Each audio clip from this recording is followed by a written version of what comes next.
Don't forget to subscribe and press the bell icon to never miss a video from testbook.com.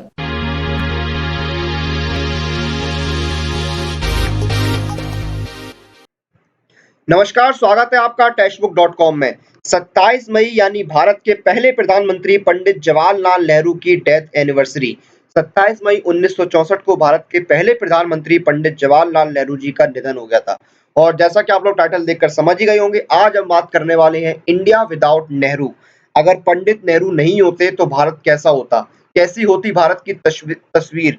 यानी कि जैसे हम लोग जानते हैं कि पंडित नेहरू का देश की आजादी में और आजादी के बाद प्रधानमंत्री तौर पर बहुत योगदान रहा है, लेकिन अगर पंडित नेहरू नहीं होते तो क्या होता।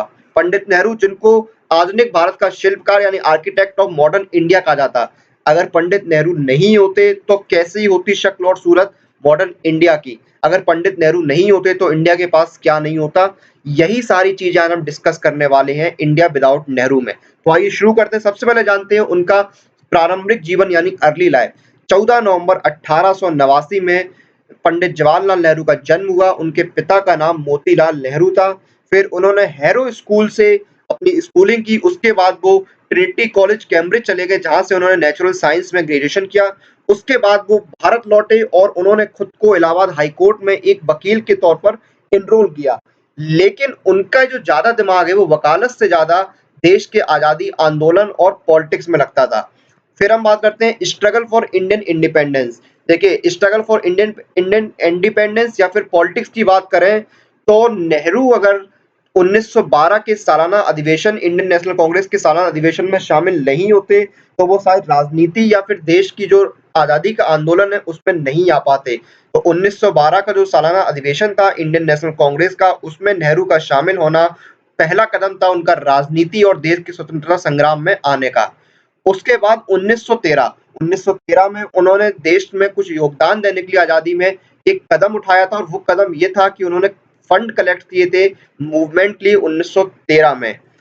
उसके बाद देखिए, नेहरू के मन में ब्रिटिशर्स को देश से निकालने के लिए यानी ब्रिटिश राज से देश को आजाद कराने के लिए भावना नहीं आती अगर वो कैंपेन स्टार्ट नहीं करते उन लोगों के लिए जो देश में जो इंडियंस हैं उनके वो डिस्क्रिमिनेशन झेल रहे हैं, वो जुर्म झेल रहे हैं, लेबर जो है जिनको ब्रिटिश हुकूमत काफी सताती थी, तो उनके अगेंस्ट यहाँ पर कैंपेनिंग की। यहाँ पर नेहरू जी ने जो काफी मददगार साबित हुई उनके मन में ये पैदा करने के लिए कि ब्रिटिशर से आजाद कराना है देश को।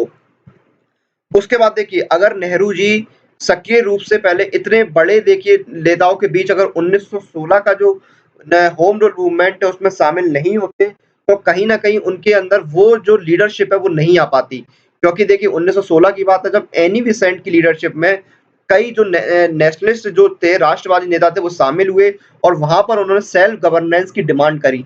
तो यही वो जगह अगर इसमें नेहरू शामिल नहीं होते तो उनके अंदर सेल्फ गवर्नेंस की जो भावना है, जो डिमांड है, वो उतनी तेजी से नहीं पनपती। उसके साथ साथ इसमें एक चीज और थी, जो ये होम रूल मूवमेंट था, इसमें एक डोमिनियन यानी अधिराज्य की मांग भी की गई थी ब्रिटिश एम्पायर के अंतर्गत, जैसा कि ऑस्ट्रेलिया, कनाडा और साउथ अफ्रीका, न्यूजीलैंड जैसे देशों को मिला हुआ था।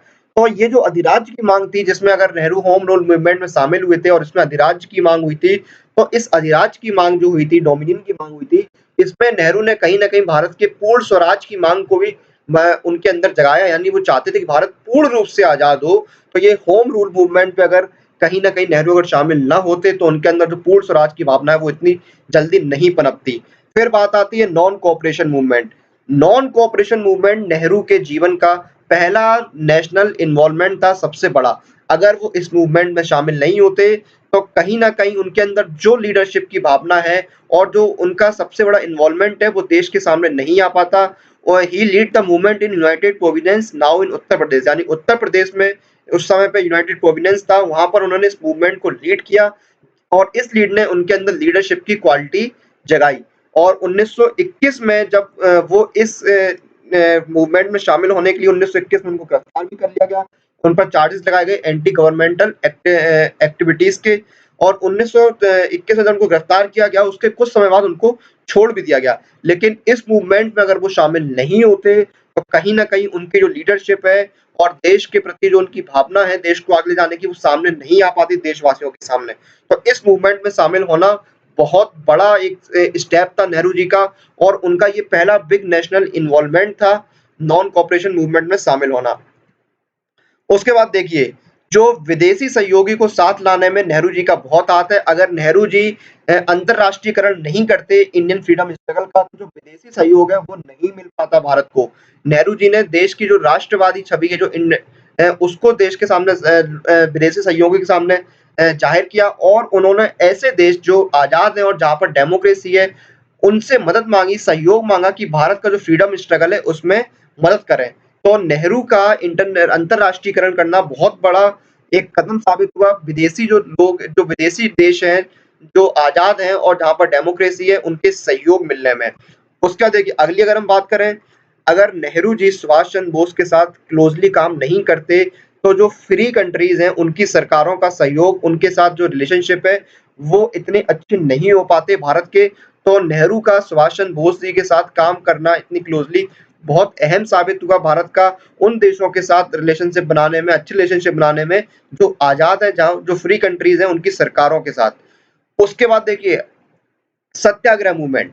सत्याग्रह मूवमेंट की अगर बात करें तो नेहरू जी का सत्याग्रह मूवमेंट में शामिल होना एक बहुत बड़ा कदम था, जिसने अंग्रेजों की नींव हिला के रख दी। अगर नेहरू गांधी जी के सत्याग्रह में देखिए, नेहरू उस समय बहुत बड़ा चेहरा बन चुके थे एक तरह से, क्योंकि नॉन कोऑपरेशन मूवमेंट है, उस तरह के सामने आ चुके थे। नेहरू जी का उस मूवमेंट में शामिल होना अंग्रेजों की नींव हिलाने के लिए बहुत ज़रूरी था और ये सत्याग्रह जो मूवमेंट था, इसको देखिए एक सिंबल के तौर पर जोड़ा गया क्योंकि जो पावर ऑफ सॉल्ट है, उसको एक सिंबल बनाया गया। इसमें नेहरू की गिरफ्तारी भी हुई 1930 में, लेकिन अंग्रेजों की नींव हिलाने के लिए नेहरू का इस आंदोलन में शामिल होना बहुत ज़रूरी था। उसके बाद देखिए हम बात करते हैं क्विट इंडिया रेज़ोल्यूशन। ये जो है क्विट इंडिया मूवमेंट, देखिए जब जो भारत छोड़ो आंदोलन है, उसमें अगर नेहरू नहीं होते, तो शायद ये इतनी जल्दी सफल नहीं हो पाता क्योंकि जब ये क्विट इंडिया रेज़ोल्यूशन पास हुआ 8 अगस्त 1942 को, तो देखिए पूरी कांग्रेस वर्किंग कमेटी के लोग के जो मेंबर थे, गांधी जी और नेहरू जी समेत, उनको गिरफ्तार कर लिया गया और नेहरू इस मूवमेंट के कारण 1041 दिनों तक जेल में रहे। जी हाँ, 1041 दिनों तक जेल में रहे और ओवरऑल अगर हम देखें तो अपनी आज़ादी की लड़ाई के दौरान नेहरू जी ने 9 साल से ज़्यादा का समय जेल में बिताया, यानी वो 9 बार से ज़्यादा जेल में रहे और 9 साल से ज़्यादा का समय उन्होंने अपना जेल में बिताया। इस दौरान उन्होंने कई किताबें भी लिखी और साथ ही साथ उनके जो अपनी बेटी इंदिरा गांधी के लिए पत्र लिखे गए थे जेल से, वो भी काफ़ी प्रसिद्ध हुए। तो अगर नेहरू इस तरह से आज़ादी के आंदोलन में शामिल नहीं होते, तो शायद उतना बल नहीं मिल पाता भारत के आज़ादी आंदोलन को। उसके बाद बात करते हैं पोस्ट इंडिपेंडेंस, यानी आज़ादी के बाद जब भारत के पहले प्रधानमंत्री बने पंडित जवाहरलाल नेहरू, तब उन्होंने भारत को क्या दिया? अगर वो नहीं होते, तो भारत को शायद इतनी हेल्दी डेमोक्रेसी नहीं मिल पाती।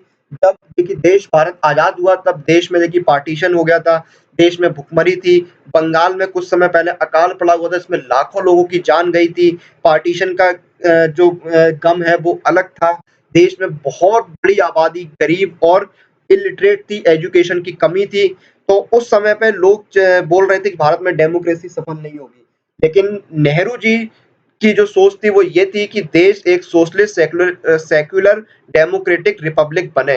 तो अगर नेहरू जी नहीं होते, शायद आज भारत देश का सबसे बड़ा लोकतंत्र नहीं होता। अगर नेहरू जी नहीं होते, तो इतनी जल्दी भारत का संविधान भी नहीं आता। नेहरू जी ने हेल्प करी इंडियन कॉन्स्टिट्यूशन को फ्रेम करने में और अगर नेहरू जी ने वो नेहरू की ही सोच थी कि इलेक्शन कमीशन का गठन किया जाए जो चुनाव कराए, यानी चुनाव आयोग का गठन भी नेहरू जी की सोच थी 1950 में, यानी आज़ादी के कुछ ही वर्षों बाद हमें इलेक्शन कमीशन मिल गया। ये नेहरू जी की ही सोच का और हेल्दी डेमोक्रेटिक जो देश होना चाहिए, ये सोच उनकी थी, उसका ही परिणाम था इलेक्शन कमीशन का गठन होना। उसके बाद टेम्पल्स ऑफ मॉडर्न इंडिया, देखिए भाखड़ा नंगल डैम या फिर हीराकुंड डैम, ये जो डैम थे उनको नेहरू जी मानते थे मॉडर्न इंडिया के टेम्पल्स। तो ये जो इतने बड़े-बड़े डैम मिले आज देश में, हजारों की संख्या में डैम हो गए हैं, तो इसकी शुरुआत नेहरू जी ने अपने ही कार्यकाल के दौरान कर दी थी आज़ादी के तुरंत बाद। तो ये नेहरू जी की जो दूरगामी सोच का ही परिणाम है कि देश में आज इतने डैम्स हैं। अगर नेहरू जी नहीं होते तो हमें इंडियन इंस्टीट्यूट ऑफ टेक्नोलॉजी शायद नहीं मिल पाता या फिर इतनी जल्दी नहीं मिल पाता। सन 1951 में हमें आईआईटी खड़गपुर मिल गया था और आज देश में 23 आईआईटी हैं, जिनमें हमें बेस्ट इंजीनियर्स मिलते हैं, रिसर्च होती है, जो देश की टेक्नोलॉजी को काफ़ी आगे लेके जाती है। उसके बाद इंडियन इंस्टीट्यूट ऑफ मैनेजमेंट, तो शायद हमें इतना अच्छा बिजनेस स्कूल नहीं मिल पाता अगर नेहरू जी नहीं होते। आईआईएम, जो कि 1961 में आईआईएम कलकत्ता इस्टेब्लिश्ड हुआ था। आज देश में कई आईआईएम है जो जहाँ से देश में अच्छी बिजनेस स्टडीज होती हैं। अगर आईआईएम जैसी संस्थाएं नहीं होती तो शायद उस समय देश के जो विद्यार्थी है उनको अच्छी बिजनेस स्टडीज के लिए बाहर पढ़ने जाना पड़ता। फिर बात करते हैं हमें all India institute of medical sciences क्या मिल पाता। ये नेहरू जी की दूरगामी सोच का ही परिणाम था कि अच्छी स्वास्थ्य सेवाओं के लिए उन्होंने 1956 में पहले एम्स की स्थापना की under the all India institute of medical sciences act 1956। ये पहले दिल्ली में बना था। पहले इसका जो निर्माण था वो कोलकाता में होना था, लेकिन कुछ कारणों की वजह से इसका निर्माण कोलकाता में नहीं हो पाया। फिर इसका निर्माण दिल्ली में किया गया और आज देश भर में कई एम्स हैं। उसके बाद देखिए देश की जो ग्रोथ है इकोनॉमी उसको आगे बढ़ाने की सोच भी नेहरू जी की। अगर नेहरू जी 5 ईयर प्लान यानी पंचवर्षीय योजना अडॉप्ट नहीं करते तो देश की इकोनॉमी उस समय इतनी तेजी से नहीं बढ़ पाती, क्योंकि हमने पहले बताया कि देश में गरीबी थी, बंगाल में अकाल पड़ा हुआ था, पार्टीशन का जो गम है वो अलग था, देश में इलिटरेसी बहुत थी। तो इन सब चीजों को देखते हुए देश को आगे बढ़ाने के लिए नेहरू की सोच थी जो पंचवर्षीय योजना लाई गई। पहली पंचवर्षीय योजना थी वो 1951 से 1956 के लिए थी और इसका जो एम था वो था प्राइमरी सेक्टर को डेवलप करना, जो मेनली फोकस था। और इसके लिए 2069 करोड़ का बजट रखा गया था जिसको आगे बढ़ाकर 2378 करोड़ का कर दिया गया। अब देखिए यही वो सोच थी जो यहाँ पर लेके आई। इसमें इरिगेशन एंड एनर्जी के लिए 27.2% का बजट था, एग्रीकल्चर एंड कम्युनिटी डेवलपमेंट के लिए 17.4%, ट्रांसपोर्ट एंड कम्युनिकेशंस के लिए 24%, इंडस्ट्री के लिए 8.4%, सोशल सर्विसेज के लिए 16.6% का बजट था, रिहेबिलिटेशन ऑफ लैंडलेस फार्मर्स के लिए 4.1% का बजट था और बाकी अदर सेक्टर और सर्विसेज की 2.5% का बजट रखा गया। तो अगर नेहरू जी नहीं होते तो हमें पंचवर्षीय योजनाएं शायद नहीं मिल पाती या फिर इतनी आसानी से और इतनी जल्दी नहीं मिल पाती, क्योंकि उस समय देश की स्थिति उतनी बेहतर नहीं थी। फिर देखिए ये कुछ प्लांट्स हैं, कुछ चीजें हैं जो नेहरू जी के कार्यकाल में बनी हैं और अगर नेहरू जी नहीं होते तो इन चीजों की कल्पना करना इतनी जल्दी संभव नहीं था। जैसे भिलाई स्टील प्लांट या फिर बोकारो स्टील लिमिटेड या फिर भाभा एटॉमिक रिसर्च सेंटर, ये सब नेहरू जी के कार्यकाल में ही बने। तो ये थे नेहरू जी के योगदान देश के लिए आज़ादी से पहले और आज़ादी के बाद। तो आप सोच सकते हैं, आप कल्पना कर सकते हैं कि इंडिया कैसा होता अगर नेहरू जी नहीं होते, यानी इंडिया विदाउट नेहरू। तो इसी के साथ इस वीडियो को हम यहीं पर ख़त्म करते हैं और ऐसे एस्पिरेंट जो अपनी एग्जाम प्रिपरेशन के लिए, अपने स्टडी मटेरियल के लिए घर से बाहर नहीं जा पा रहे, उनको परेशान होने की ज़रूरत नहीं है। आप घर बैठे टेक्स्ट बुक के साथ अपनी एग्जाम प्रिपरेशन कर सकते हैं। तो अपनी एग्जाम प्रिपरेशन के लिए और एग्जाम रिलेटेड अपडेट के लिए टेक्स्ट बुक के साथ जुड़े रहिए। हमें लाइक कीजिए, शेयर कीजिए, कमेंट कीजिए and press the bell icon for all the latest update regarding your exam.